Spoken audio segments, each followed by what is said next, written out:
हाँ जी, जितना पिछली क्लास में हो गया था उसके आगे बात करते हैं। अब अपन पढ़ेंगे आप लोगों की बंदूक की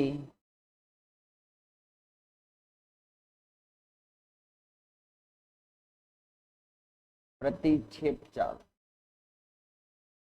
रिंग लगाओ। बंदूक की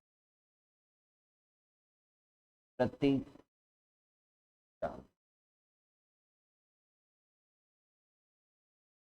बंदूक की प्रतिक्षेप।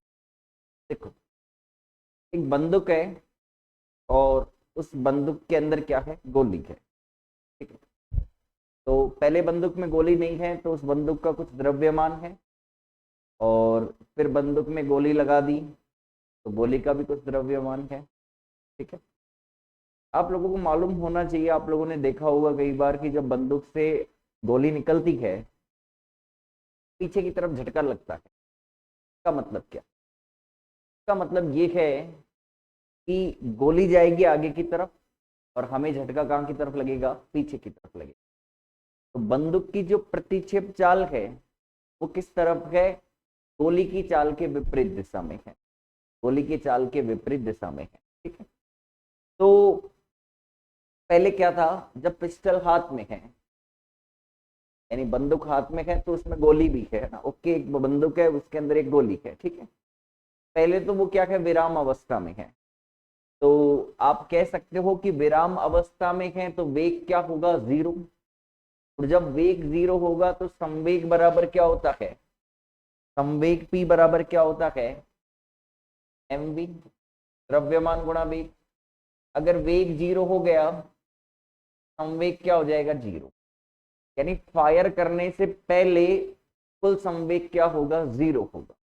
फायर करने से पहले कुल संवेग क्या होगा? जीरो होगा। मैं मान लेता हूं कि आपके पास जो बंदूक है उसका द्रव्यमान है m, और वेग क्या है? बंदूक की प्रतिक्षेप चाल। प्रतिक्षेप यानी गोली जिस दिशा में जाएगी उसके विपरीत। तो इसका वेग मान लेता हूं, बंदूक का प्रतिक्षेप चाल मान लेता हूं क्या है? v है। गोली का द्रव्यमान में स्मॉल m मान लेता हूं, और गोली का वेग क्या मान लेता हूं? मैं u मान लेता हूं। ये ऊपर क्या है? बंदूक के बारे में। बंदूक का द्रव्यमान m है, उसकी प्रतिक्षेप चाल क्या है? v है। गोली का द्रव्यमान स्मॉल m है, उसकी चाल कितनी है? u है। पहले तो क्या है? फायर करने से पहले की स्थिति क्या होगी कि जब एक तो फायर करने से पूर्व स्थिति है ना, पूर्व वाली, और एक हो गई पश्चात वाली स्थिति। संवेग संरक्षण का नियम क्या कहेगा? संवेग संरक्षण का नियम ये कहेगा कि फायर करने से पहले का टोटल संवेग फायर करने के बाद के टोटल संवेग के क्या हो जाना चाहिए? बराबर हो जाना। फायर करने से पहले का टोटल संवेग यदि फायर करने के बाद के टोटल संवेग के बराबर होगा तो फायर करने से पहले तो संवेग कितना होगा? जीरो। क्यों? क्योंकि बंदूक में गोली उपस्थित है, अभी फायर किया नहीं, तो विराम अवस्था है। विराम अवस्था में वेग जीरो होता है, और जब वेग जीरो होता है तो संवेग क्या होता है? जीरो ही होता है। ओके, अब फायर करने के बाद क्या है? फायर करने के बाद संवेग क्या होगा? गोली का द्रव्यमान m है, इसको इसके वेग से गुणा कर दो, प्लस, सॉरी, बंदूक का द्रव्यमान m है, उसको उसके वेग से गुणा कर दिया। गोली का द्रव्यमान m है, इसको इसके वेग से गुणा कर दिया। तो ये फायर करने के बाद टोटल संवेग है, और जीरो क्या है? फायर करने से पहले का टोटल संवेग है। जीरो क्या है?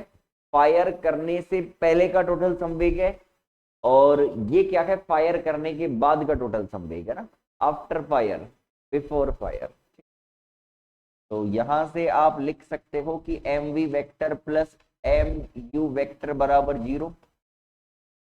तो वी वेक्टर बराबर क्या आएगा? माइनस का एम यू वेक्टर, के इधर जाएगा तो माइनस एम यू वेक्टर हो जाएगा। फाइनली वी वेक्टर बराबर आएगा माइनस का एम यू वेक्टर बट्टा। तो ये आ गया आपका बंदूक की प्रतिक्षेप चाल। की प्रतिक्षेप चाल आ गई ये। बंदूक की प्रतिक्षेप चाल आ गई। बहुत सिंपल। और ये इक्वेशन, ये रिजल्ट आपको ये बात भी बताएगा कि यहां से आप इसको ऐसे लिख सकते हो, एम यू वेक्टर बराबर माइनस का m v vector, m u vector बराबर कैपिटल एम, इसको माइनस वी वेक्टर ऐसे भी लिख सकते हो। इसका मतलब ये वाला वेग प्लस डायरेक्शन में है और ये वाला वेग क्या है, माइनस डायरेक्शन में। इसका मतलब सीधा सा है, अगर गोली इस डायरेक्शन में जाएगी तो कन्फर्म है बंदूक इस डायरेक्शन में जाएगी। तो हम यही तो देखते हैं कि जब हम पिस्टल से फायर करते हैं तो गोली आगे जाती है, झटका कहाँ लगता है, पीछे की तरफ लगता है। ठीक है, तो ये रिजल्ट भी इस बात को क्या करता है, प्रूफ करता है कि ऐसा होता है। ठीक है, हेडिंग है बंदूक की प्रतिक्षेप चाल। लिखो इसके अंदर, माना माना बंदूक का द्रव्यमान कैपिटल एम, बंदूक का द्रव्यमान कैपिटल एम तथा बंदूक की प्रतिक्षेप चाल, तथा बंदूक की प्रतिक्षेप चाल v है, तथा उसमें रखी गोली का द्रव्यमान, तथा उसमें रखी गोली का द्रव्यमान स्मॉल m तथा वेग स्मॉल u है, तथा वेग स्मॉल u है, तो संवेग संरक्षण के सिद्धांत से, तो संवेग संरक्षण के सिद्धांत से ऐसे लिख देना, फायर से पूर्व कुल संवेग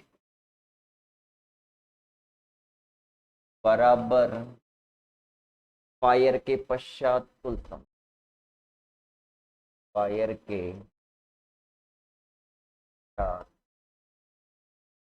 तो देखो, फायर से पहले तो क्या स्थिति थी, सुनो, फायर से पहले तो बंदूक का द्रव्यमान m था, तो पहले तो बंदूक हाथ में है तो पीछे की तरफ आई नहीं, तो इसका वेग क्या है, 0। अच्छा, उसमें उपस्थित गोली m, गोली भी आगे नहीं गई तो उसका वेग भी क्या हो जाएगा, 0। तो ये क्या आ जाएगा, 0। तो ये तो फायर से पहले की स्थिति हो गई। फायर के बाद क्या होगा, बंदूक का द्रव्यमान कैपिटल एम, उसका वेग v, और फायर का द्रव्यमान, सॉरी गोली का द्रव्यमान m, उसका वेग u।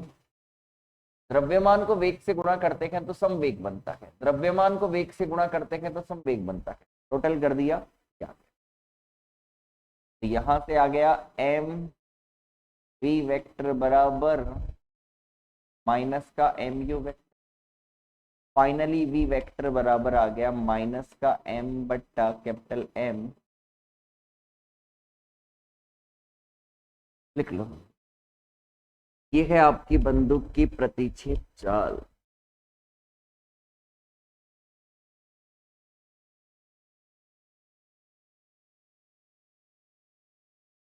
लिख लो इसे, लिख लो।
लिख लिया। देखो, अतः स्पष्ट है कि जब बंदूक से गोली दागी जाती है, जब बंदूक से गोली दागी जाती है तो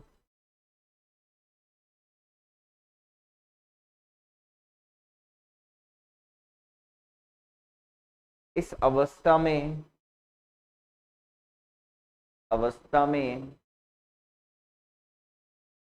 दोनों वेग विपरीत दिशा में होते हैं। तो इस अवस्था में दोनों वेग विपरीत दिशा में होते हैं, जिससे स्पष्ट है कि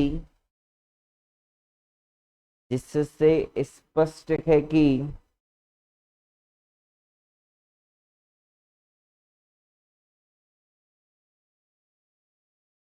बंदूक चलाते समय हमारे हाथ को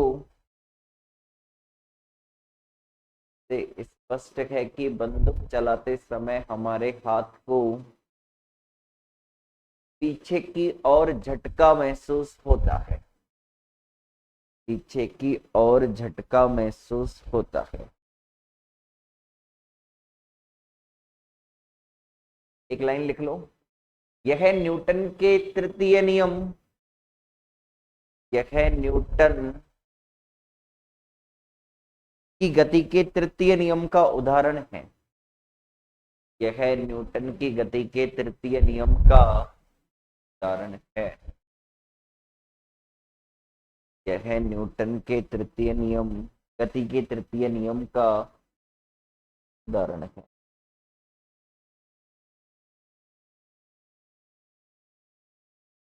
चलो, अच्छा एक चीज और आओ,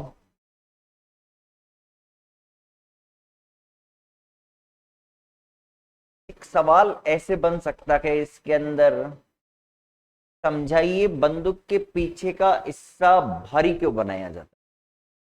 बात को समझने की कोशिश करना। जो बंदूक होती है, जैसी भी होती है, तो ये वाला हिस्सा भारी क्यों बनाया जाता है, इसका रीजन समझो। देखो, ये वाला हिस्सा भारी इसलिए बनाया जाता है, अगर मैं आपसे इस फॉर्मूले की बात करूं तो ये फॉर्मूला ऐसे है कि V बराबर एम यू बट्टा कैपिटल एम। यानी अगर मैं इसका परिमाण ले लूं तो ये V हो जाएगा, ये माइनस प्लस हो जाएगा, ये U हो जाएगा, तो ये आंसर आ जाएगा। अब ये हिस्सा भारी इसलिए बनाते हैं क्योंकि ये कैपिटल एम है, ये ज्यादा होगा। अगर कैपिटल एम ज्यादा होगा, अगर हर वाली वैल्यू ज्यादा होती है तो फिर ये V क्या हो जाएगा, कम हो जाएगा। अब V कम होगा तो बंदूक की प्रतिक्षेप चाल कम होगी, प्रतिक्षेप चाल कम होगी तो झटका क्या होगा, ज्यादा नहीं लगेगा। झटका तो लगेगा और बहुत ज्यादा नहीं लगेगा। हम चाहते हैं हमें झटका कम लगे, तो V कम होना चाहिए, और V कम करने का एक ही तरीका है, M को क्या कर दो, बढ़ा दो। V कम करने का क्या तरीका होता है, M को क्या कर दो, बढ़ा दो, जिसके कारण वेग क्या हो जाएगा, उसका कम हो जाएगा। एक सवाल लिखना, क्वेश्चन लिखवाता हूं मैं। बंदूक का पिछला हिस्सा भारी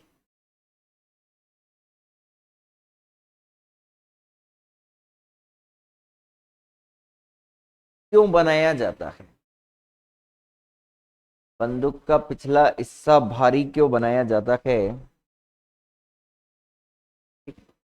आओ देखो, तो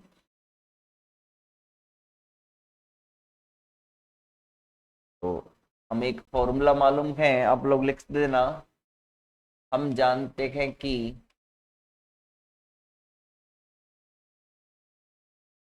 बी वेक्टर बराबर माइनस का एम कैपिटल एम बटा, sorry capital M minus m बटा कैपिटल एम यू वेक्टर। इसको इधर ले आओ, परिमाण ले लो,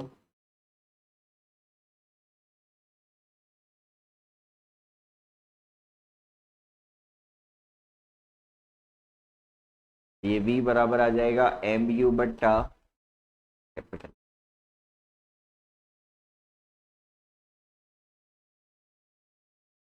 जहां V बंदूक की प्रतिक्षेप चाल, U गोली की चाल, M गोली का द्रव्यमान, कैपिटल M बंदूक का द्रव्य। ये उतारो पहले।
चलो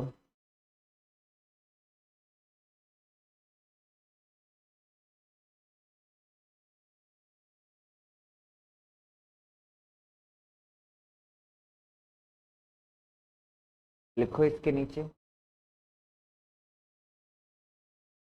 यदि कैपिटल M का मान अधिक होगा, यदि कैपिटल M का मान अधिक होगा तो V का मान कम होगा।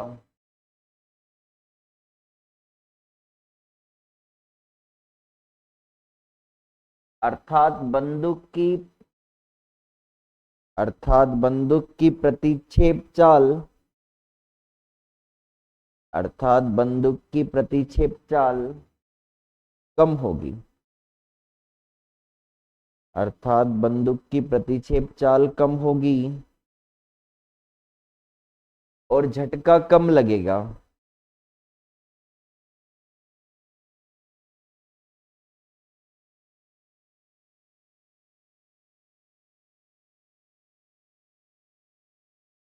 और झटका कम लगेगा, इसलिए बंदूक का पिछला हिस्सा भारी बनाया जाता है।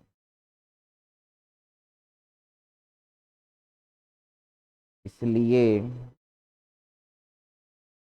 बंदूक का पिछला हिस्सा भारी बनाया जाता है। तो ये हो गई आप लोगों के बंदूक के मामले वाली गति। लिए बंदूक का पिछला हिस्सा भारी बनाया जाता है।